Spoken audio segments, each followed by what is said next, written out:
bendiciones, que el Señor Jesucristo le guarde, el Señor Jesucristo le bendiga. Está usted sintonizando su programa de Mujer a Mujer, este programa que realmente es un ministerio el cual Dios nos ha entregado para restaurar a la mujer, y siempre se lo decimos, tenemos una comisión de parte de Dios, y es que la mujer salga del anonimato, la mujer salga de ese estado de conformismo, de donde ha estado ubicada por años sin ser lo fructífera que debería ser. Para eso nacimos, para llevarte el consejo de la palabra, y que a través de la palabra del Señor sus ojos te abran y te des cuenta que no todo está perdido, que hay tiempo para ti para un nuevo comienzo, y que te des cuenta también que no importa que no hayas nacido en medio de la opulencia, de todos aquellos dineros, tesoros, que no importa. Dios es un Dios de oportunidades, y aquellos que aprovechan las oportunidades seguramente que tienen un buen final y un buen destino. Así es que, por favor, no nos vaya a cambiar, que hoy tenemos un testimonio buenísimo, declarando, estamos desde que yo estoy hablando con la invitada que tengo aquí, que Dios va a abrir los ojos y el entendimiento de aquellas mujeres que a lo mejor no han tenido muchas oportunidades en su vida, que se den cuenta que nosotros podemos llegar, siempre que en nuestro corazón haya un anhelo, podemos llegar muy lejos, y que podemos conquistar áreas que muchas veces quizás se dice, no, la mujer no tiene derecho, no tiene oportunidad, ni tiene posibilidad. Así es que yo me siento feliz, bendecida de tener a una sierva de Dios, hija de la casa, que también Dios aquí ha trabajado con ella, la ha formado una mujer que hoy por hoy pues es parte también, es miembro activo, una de nuestras líderes poderosas también en el ministerio de Mujer a Mujer, y la vemos como ella también da de su tiempo y ama este ministerio, y también lo tiene hasta metido en las venas. Así es que me bendice, me satisface presentar en este momento a la abogada Gladys Hernández Palencia, una mujer de Dios que, bueno, llegó a coronar su carrera, ejerce también, pero que también es una mujer que le está sirviendo a Dios. Así es que, Gladys, bienvenida. Vamos a tener este tiempo bonito así de compartir, para que todos los siervos y las siervas, los amigos, amigas que nos sintonizan, puedan deleitarse escuchando lo que Dios ha hecho en tu vida y las oportunidades que Él te ha dado. Así es que saluda por favor a todo este vasto audiencia que tenemos desde Nicaragua, España, bueno, en toda Latinoamérica y Europa. Bendiciones, amadas, y todos aquellos varones que también nos están sintonizando en MBC. Estamos declarando que esta es una tarde poderosa de parte de Dios, es una convocatoria que Dios ha hecho para que en esta tarde yo pueda compartir con todos ustedes el testimonio de lo que Dios pues ha hecho a lo largo de toda mi vida. Sé que va a ser de provecho, y sobre todo de mucha bendición para aquellas mujeres que conocerán todo lo que Dios pues ha ido haciendo en cada etapa, valga la redundancia, pero sí sé que Dios ha hecho grandes cosas, y por eso estoy aquí en esta tarde para compartirles a ustedes, mujeres, que no estamos solas, que tenemos un Dios que es esposo por excelencia, que es padre, que es madre, que es nuestro hermano y nuestro amigo fiel.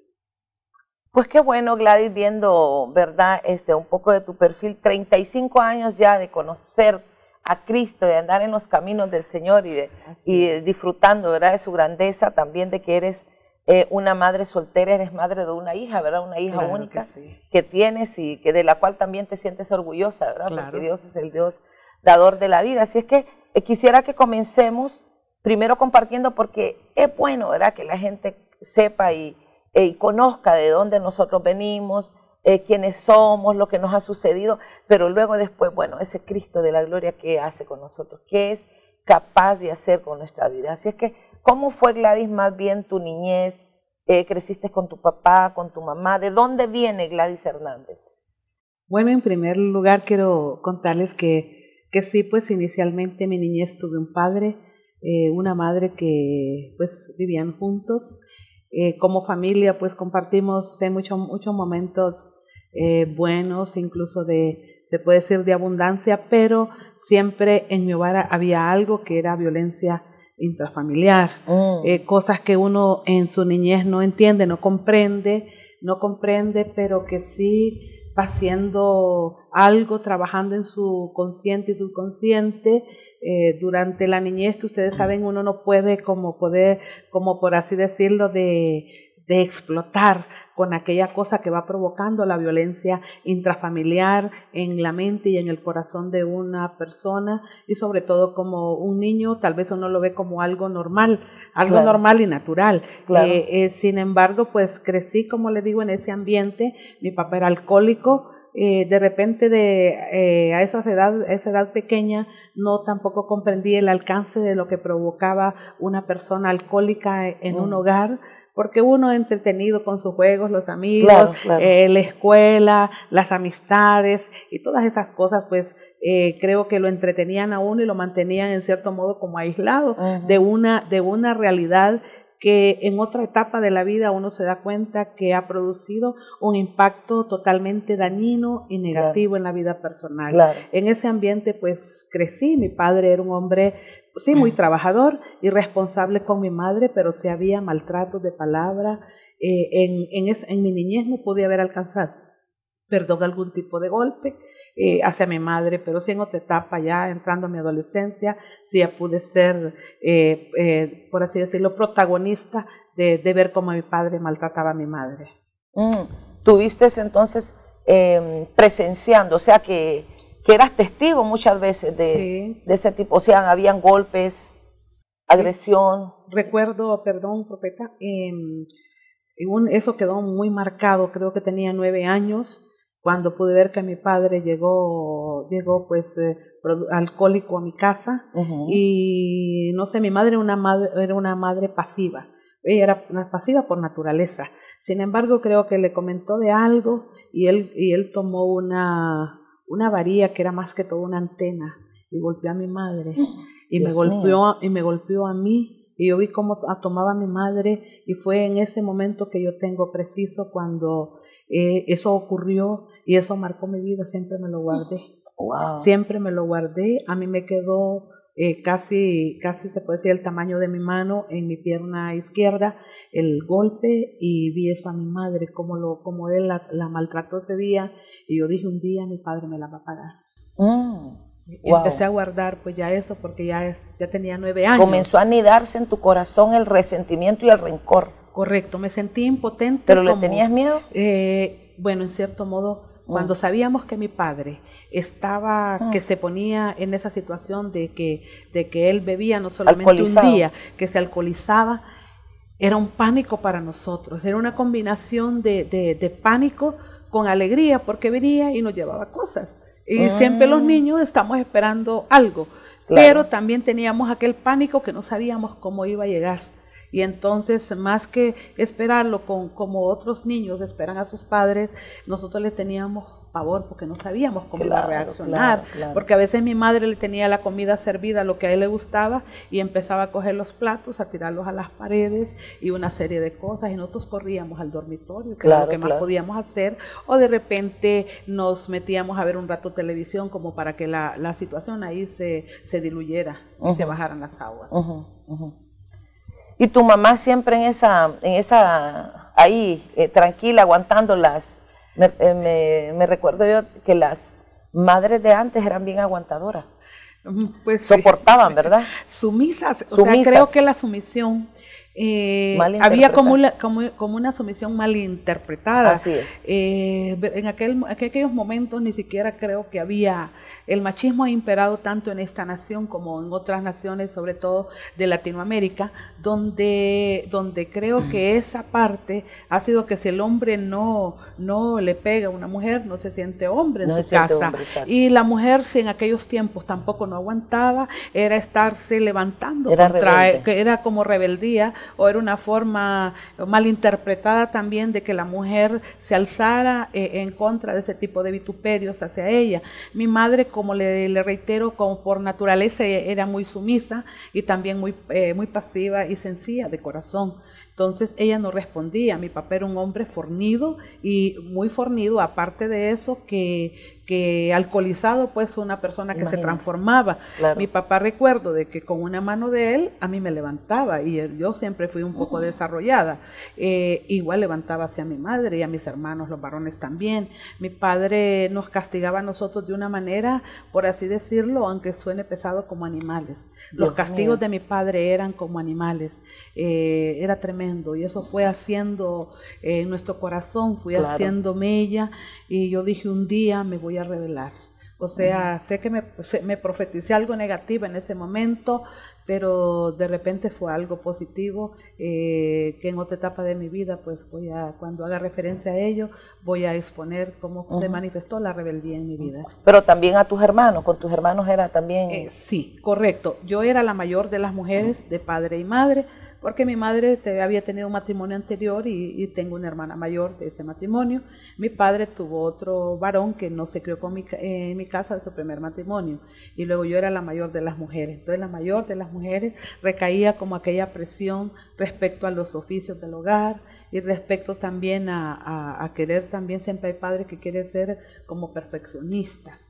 Entonces todo lo malo que de repente yo hacía, nunca él podía ver lo bueno. Entonces yo era la que sufría como los castigos por mis demás hermanas, pues como yo era la mayor, yo tenía que hacer las cosas que ellas no habían hecho. Aquí te cargaron y te responsabilizaron. Correcto, me responsabilizaron desde muy pequeña, cosa que igual pues hay una parte positiva de ello, porque aprendí a ser una mujer diligente, y aprendí a ser también una mujer, hacer las cosas bien. Mi papá, si hay algo que puedo rescatar positivo de ello, es que me enseñó que decía él que uno debería, la mujer, decía él en sus palabras, debería de tener brío. Él quería decir que la mujer fuera diligente, si lo vemos ahora, y hacer las cosas con excelencia, desde las cosas del hogar, desde los arreglos de la casa. Él era muy perfeccionista, y eso pues me ha ayudado a mí también en mi vida personal, ahí en mi casa, en mi hogar, como en mi vida profesional. Hacer las cosas con excelencia. Siempre hay una etapa negativa, pero siempre hay que rescatar algo positivo de ello. ¿Te respaldó tu papá para tus estudios? En cierto modo podría decirse que sí, porque él no fue estudiado. Mi papá, creo que él nos comentaba que no sé si había llegado hasta el tercer grado. Sin embargo, yo siempre tuve esa visión, que eso fue Dios que lo puso en mi corazón. Yo me decía sola, yo decía que yo iba a ser como las águilas, que no iba a ser como gusano. No, eso no lo aprendí de nadie, eso salía de mí. No en un término se podía decir despectivo, sino sencillamente que yo sabía la condición donde venía, aunque no venía de un hogar se podía decir tan pobre, porque mi papá, dentro de lo que cabe, en el tiempo que él fue responsable y que estuvimos bien en el hogar, se podía decir lo teníamos todo lo necesario. Sin embargo, pues hubo un momento que todo eso necesario se nos volvió indispensable, porque hubo una etapa ahí cuando él nos abandonó. Les abandonó. En un momento. ¿Qué edad tenías tú cuando les abandonó? En 1974, recuerdo, había nacido, mi mamá había tenido su última hija, que es mi hermana la menor, que se llama Daisy Amparo, y fue en 1974 cuando pasó aquel huracán. En esos días mi hermana nació para noviembre, y de repente pues mi padre estaba en el dormitorio donde mi mamá estaba pues pasando su dieta, que como es normal en las mujeres recién que tenían, recién había tenido mi madre, mi hermana la menor, y mi papá estaba hablando con ella, porque mi hermana tiene una particularidad, no se parece a ninguno, a la mayoría, ella es diferente. Él estaba haciendo ese tipo de comentarios, cuando de repente, como que alguien se asusta por algo, mi padre se levantó de aquella cama, como quien dispara una bala, salió de nuestra casa a no volver. Al día siguiente mi mamá preocupada y nosotros preocupados qué se había hecho él, yo recibí una llamada telefónica a nuestra casa, y donde él manifestaba que la mujer que tenía a la par era la mujer que la adoraba. Entonces yo, como hija, yo no le iba a transmitir ese dolor a mi madre, porque ella recién había tenido a mi hermana, y luego tener un impacto de esa naturaleza, pues es una noticia que si bien me impactó a mí, no se le iba a trasladar a mi madre, pero hubo un momento también dado que ella recibió ese tipo de llamadas. Yo ya no le podía ocultar eso. Esa edad yo tenía 10 años exactamente. 10 años. 10 años tenía. O sea que a los 10 años que tenías tú, queda sin protección, sin cobertura de padre. Correcto. Y ahí comienza una etapa que fue la que más marcó mi vida. ¿Por qué? Hablábamos inicialmente que aún estando mi padre en la casa, las responsabilidades recaían en mí, sobre todo los oficios del hogar, y que todo había que tenerlo perfecto y que cualquier cosa que no estaba así era responsabilidad mía, y me hacía acreedora a un alón de oreja, pero de esas que me levantaba, o a un castigo severo, claro. A un castigo severo. Ya eso, como le digo, venía haciendo cosas en mi corazón, que cuando él me castigaba, yo pues en un momento dado, ahora que conozco del Señor, tuve que pedirle al Señor perdón porque lo maldije muchas veces.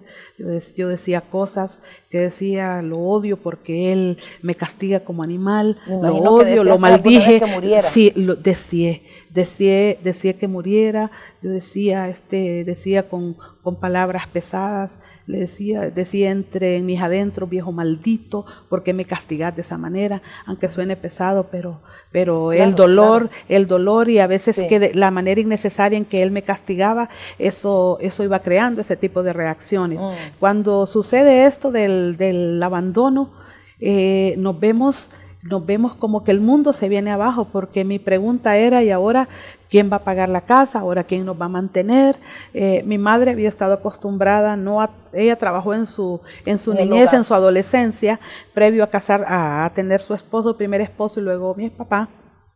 Pero cuando una mujer está muchos años esperanzada al sustento que le da su esposo, se vuelve como dependiente. Eso fue lo que a mi niñez yo pude ver, porque luego mi madre igual tuvo que reaccionar al no tener quien pagar a la casa, que no llevara el sustento del hogar. Ella tuvo que buscar hacer algo. Me gustó esa reacción de mi madre, que igual no se tiró, pues como dicen por ahí, a morir. Ella tuvo que reaccionar porque tenía unos hijos que mantener.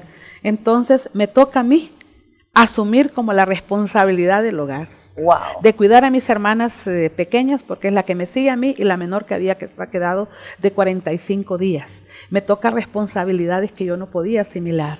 Estaba en 5º grado y ¿cuántos años tenía? Tenía 10 años en 1974. Entro al 6º grado. Mi papá entonces, en ese tiempo, mi papá comenzó a aislarse totalmente de nosotros. Aparte de que comenzó a aislarse de nosotros, comenzaban los cobros de la renta. Claro, mi mamá no ajustaba a pagar la renta de la casa, que me pedían cosas en la escuela. Entonces, por pena de que en ese tiempo habían maestras que no tenían la sabiduría, ¿verdad? No todas la tienen de esa manera, de haber sido comprensibles, de que si uno no podía llevar un material, ver la forma que uno pudiera llevar otro material más cómodo, o de evitarse ese tipo de gastos en la condición que estábamos nosotros. Entonces abandoné la escuela por un tiempo, me escondía. Le fingía a mi madre que iba a la escuela, pero era porque me sentía como impotente, entré como en una depresión y no quería mostrarle eso a mi madre. Según ella, yo iba a la escuela. De pronto, pues la maestra me busca y le pone la queja a mi mamá. Wow. Tampoco mi mamá entendía aquello, me hice acreedora pues a un castigo, y en un castigo volví a la escuela precisamente porque igual me sentí impotente, que no tenía un cuaderno, que no tenía los materiales para los trabajos manuales que se hacían, y también uno en esas etapas, cuando uno queda sin cobertura, ahora que está la revelación y le he conocido a través de varias conferencias y de testimonios, cuando uno queda sin cobertura, todo el mundo le quiere hacer daño. Así es. Entonces hay algo muy importante en esa etapa, que me volví como la gallina de los polluelos. Te das cuenta que la gente te quiere hacer daño sin que tú lo hagas, y te preguntas, ¿por qué el vecino me quiere hacer daño si yo no le he hecho nada? Porque generalmente actuamos a la defensiva de porque alguien nos ha hecho algo, o hemos hecho algo y que debemos de pagarlo, pero en nosotros no era así. Entonces yo salía como la gallina, los polluelos, a cuidar a mis hermanas. Entonces me volví una persona, hasta ese momento no había identificado que me había vuelto una persona violenta. Lo empecé a manifestar posteriormente. Perfecto.